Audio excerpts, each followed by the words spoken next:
Sisa hidup yang ada ini ingin kami berikan, terutama saya sebagai pimpinan ini, berikan ya Allah. Sebelum mencabut nyawaku, aku ingin lihat Indonesia yang lebih baik daripada hari ini. Aku ingin lihat Indonesia yang lebih baik, Indonesia yang tidak menyanyiakan rakyatnya, yang lebih tertindas dan tereksploitasi. Si kaya menekan si miskin, si pintar membodohi si bodoh, saudaraku. Dan kutuklah kami, termasuk diriku ini, kalau kami mengkhianati komitmen ini. Kami ingin perbaiki bangsa ini, saudaraku semuanya. Partai Nasdem lahir dari sebuah cita-cita besar, dari kecintaan terhadap bangsa dan negara Indonesia. Secara totalitas, Nasdem didedikasikan untuk kepentingan bangsa, untuk menjadikan bangsa sejahtera, cerdas, dan adil seperti keinginan para pendiri bangsa. Apakah masih ada cita-cita yang belum tercapai? Pasti ada. Saya mau lihat Indonesia yang seutuhnya. Saya mau lihat seiring dengan matahari yang terbit di ufuk timur, satu ketika dalam waktu yang tidak terlalu lama, ada anak-anak Indonesia yang kulitnya hitam, rambutnya keriting jadi presiden di Republik ini. Oruntu dari Sulawesi Utara sana, si Agam dari Aceh sana, si Manurung atau si Agian misalnya dari Sumatera sana. Dia bisa jadi pemimpin di negeri ini, menjadi presiden di negeri ini. Nasdem ingin melihat setiap anak negerinya setara dengan anak bangsa dunia, duduk sama rendah, berdiri sama tinggi. Mengusung gerakan perubahan restorasi Indonesia, Nasdem ingin mengembalikan kepercayaan publik kepada partai politik. Sebab kedaulatan ada di tangan rakyat. Kedaulatan tidak boleh diperjualbelikan. Kedaulatan harus merupakan amanah. Kita ingin mengembalikan sistem penghargaan bangsa ini kepada sistem nilai penghargaan. Kebenaran adalah kebenaran, di mana kebenaran itu tidak pernah bisa diperjualbelikan dengan pragmatisme dan transaksional itu. Berjalan di rel ideologi memang bukan perkara mudah. Memperkenalkan cara baru berpartai tidak semudah membalik tangan. Namun Nasdem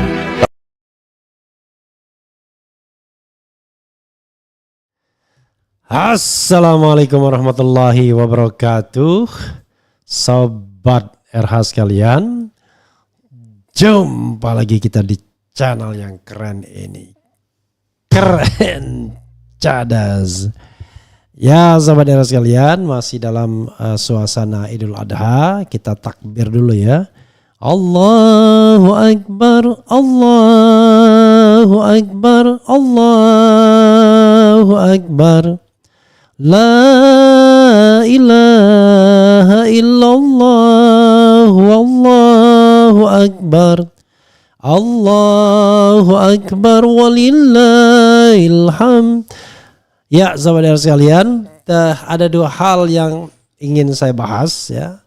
Pertama soal wawancara atau statement dari Sekjen Nasdem Hermawi Taslim, bahwa DPW dan Bapilu sudah mengusulkan 3 nama.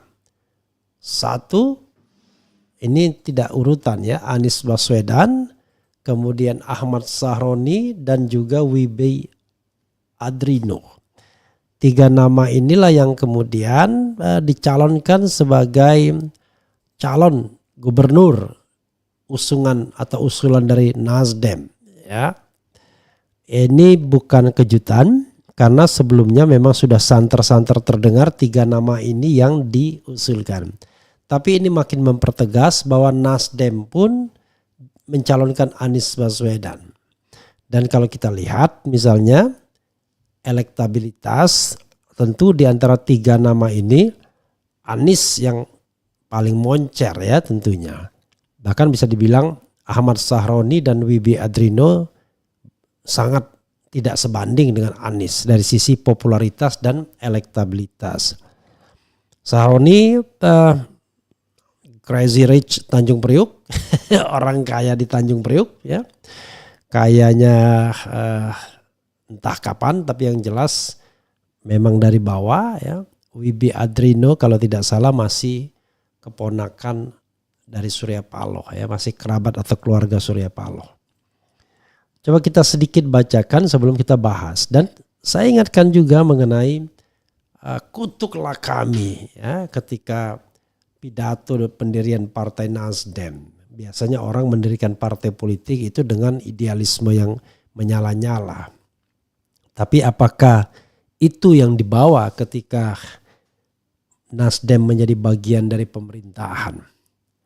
Apakah itu yang kemudian dibawa ketika Nasdem hanya menghasilkan seorang Johnny Plate dan Syahrul Yassin Limpo, orang-orang yang kemudian tersandung kasus korupsi? Johnny Plate selesai, sekarang proses di Syahrul Yassin Limpo. Sebelumnya bahkan Sekjen Nasdem Rio Capella masuk juga. Jadi apakah ini yang dinamakan restorasi?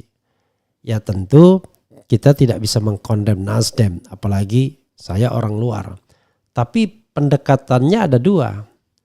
Partai politik itu apakah public entity ataukah private entity? Itu persoalannya.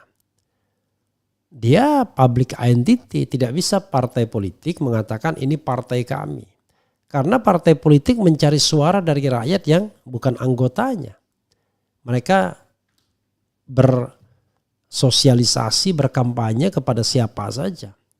Tidak mengatakan bahwa saya hanya ingin butuh suara Nasdem, tidak. Karena itulah semua kita berhak untuk mengkritik partai-partai politik yang ada, karena partai politik itu adalah public entity. Kecuali dalam batin mereka ini adalah private entity. Ini urusan gua. Ini urusan Megawati di PDIP. Ini urusan Surya Paloh. Ini urusan SBY. Ini urusan Zulhas, Airlangga Hartarto.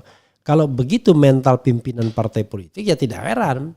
Partai politik itu jadi bukan institusionalisasi yang dibangun, tapi personalisasi. Ya, coba kita bacakan sedikit ya. DPW Nasdem usulkan 3 nama cagup DKI termasuk Anies CNN ya. DPW Partai Nasdem Jakarta telah mengusulkan 3 nama untuk diputuskan DPP maju sebagai calon gubernur di Pilgub DKI Jakarta 2024. Kabar itu disampaikan Sekretaris Jenderal Partai Nasdem Hermawi Taslim. Dia menyebut ketiga nama itu adalah 2 kader Nasdem Ahmad Sahroni dan Wibi Andrino ya, bukan Adrino. Kemudian pleno DPW DKI bersama Bapilu sudah menominasikan 3 nama, Anies, Sahroni dan Wibi Andrino, kata Hermawi. Sahroni saat ini merupakan bendahara umum Partai Nasdem sekaligus wakil ketua Komisi 3 DPR. Wibi merupakan ketua DPW Partai Nasdem Jakarta. Dan Anies merupakan mantan gubernur Jakarta sekaligus capres yang diusung Nasdem tahun ini.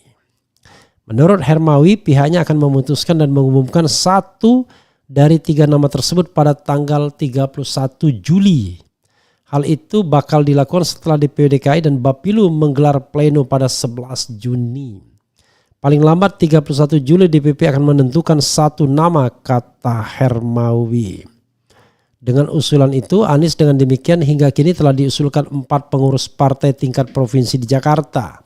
Selain Nasdem, Anies juga telah diusulkan PKB, PDIP dan PKS. Anies telah menyatakan kesiapannya untuk maju di periode keduanya di Jakarta. Dia mengaku ingin melanjutkan program Pemprov DKI Jakarta yang sudah dirasakan manfaatnya oleh masyarakat selama ini. Dia juga ingin menyelesaikan masalah-masalah yang ada di Jakarta, salah satunya menjaga kestabilan harga bahan pokok. Jadi saya menerima kepercayaan dari PKB, karena itu saya sampaikan bismillah, kami bersiap untuk meneruskan ke periode kedua, kata Anies di Bilangan Jakarta Selatan Jumat lalu. Ya sahabat daerah sekalian, dengan demikian memang sudah 4 partai yang mengusulkan tetapi belum resmi. Dan itu pun baru tingkat Dewan Pimpinan Daerah atau Dewan Pimpinan Wilayah atau Dewan Pimpinan tingkat provinsi. PKS sudah mengusulkan, PKB mengusulkan, kemudian PDIP mengusulkan, dan terakhir Nasdem mengusulkan. Jadi sobat era sekalian, bisa dikatakan tinggal pembicaraan di antara 4 partai politik ini, terutama pembicaraan siapa yang akan menjadi wakil dari Anies Baswedan. Karena Anies sekali lagi once again tidak bisa menjadi wakil gubernur karena sudah pernah menjadi gubernur. Nah, kembali kepada Nasdem, ya, saya tiba-tiba tercenung kembali, ya, merenung kembali dengan apa yang disumpahkan oleh Surya Paloh. Kutuklah kami. Ya mudah-mudahan Nasdem konsisten untuk mendorong seseorang sampai titik darah atau titik akhir. Walaupun dalam kasus Pilpres saya mengatakan Nasdem betul-betul tidak menghargai perjuangan, tidak menghargai mereka yang masih berjuang dan belum selesai perjuangan tersebut. Ketika pada tanggal 20 Maret diumumkan hasil KPU, Surya Paloh sebagai ketua umum Nasdem kemudian mengucapkan selamat, kata kader Nasdem, kepada pemenang versi KPU. Memang ada versi yang lain, kan tidak ada. Jadi padahal kita tahu setelah itu cepat-cepat tim hukum Anies Muhaimin itu mengajukan pendaftaran online pada pukul 1 malam. Jadi lewat sedikit dari tanggal 20 Maret dan kemudian berjuang sampai kemudian diumumkan hasilnya pada tanggal 22 April dan dikalahkan. Bukan kalah, paling tidak 3 orang hakim, dan itu hakim berbobot, 3 profesor mengajukan dissenting opinion. Makanya saya katakan 3 orang hakim itu hakim berbobot, dan sebenarnya bisa dipastikan seandainya kuat desakan publik, tidak takut hakim yang melipir seperti Soehartoyo, bisa dikatakan permohonan mungkin akan dikabulkan. Tapi itu cerita masa lalu. Cerita sekarang yang ingin kita garis bawahi adalah apakah sebagai partai Nasdem betul-betul menjaga lisan Surya Paloh. Kutuklah kami, ingin melihat Indonesia lebih baik. Ingin melihat Wawo Runtu menjadi presiden tidak dalam waktu yang lama. Ingin melihat Agam Aceh juga begitu. Ingin melihat Manurung dan lain sebagainya. Artinya yang ingin dilihat oleh Nasdem adalah kesetaraan. Ya, bagaimana anak-anak bangsa ini egaliter. Tapi apakah Nasdem melihara semangat kesetaraan tersebut? Nah, itu yang jadi masalah. Karena kalau kita dengarkan kader Nasdem, Irma Suryani justru memaki-maki partai politik yang dianggapnya bermasalah, termasuk partainya sendiri implisit, ya. Karena kalau ngomong partai lain dia kuat ngomong tentang PDIP misalnya. Katanya PDIP ini bagus kalau jadi oposan, ya. Tapi kalau berkuasa tidak bagus. Nah, sayangnya dia tidak mengatakan apakah lisan Surya Paloh itu terjaga ketika Nasdem berkuasa atau menjadi bagian dari kekuasaan. Ketika Nasdem menghasilkan seorang Rio Capella, kemudian seorang Johnny Plate, dan kemudian seorang Syahrul Yassin Limpo. Apakah masih memegang lisan Surya Paloh ketika diduga ada uang yang mengalir ke partai politik misalnya? Atau misalnya Surya Paloh tidak cukup kuat untuk menjadi oposisi dalam jangka waktu yang lama. Ampun-ampun, ya. Jadi sahabat era sekalian, bagaimanapun ya kita selalu berdoa, ya. Siapapun yang mengucapkan hal-hal yang baik kita aminkan. Surya Paloh sudah mengucapkan hal yang baik, kita aminkan. Megawati yang baik kita aminkan. Jokowi pun begitu, kita aminkan yang baik.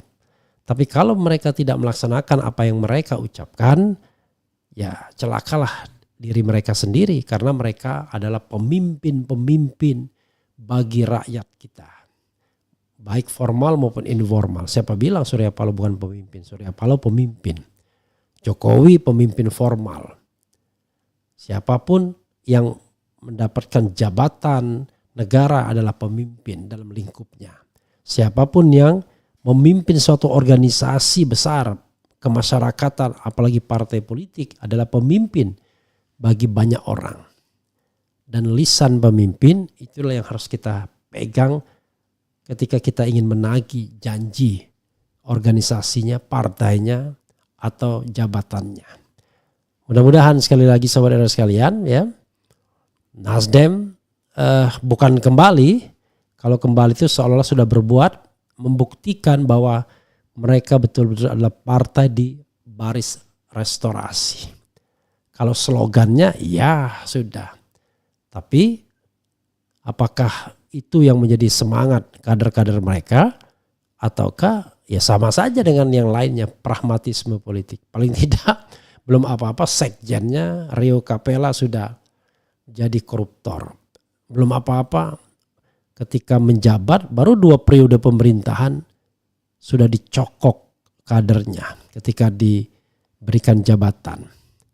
Dan ini tentu bukan Nasdem yang kita bayangkan atau kita harapkan ketika Surya Paloh mengatakan banyak hal yang belum tercapai. Dia ingin melihat Indonesia yang sesungguhnya, Indonesia yang lebih baik. Itu saja saudara sekalian ya.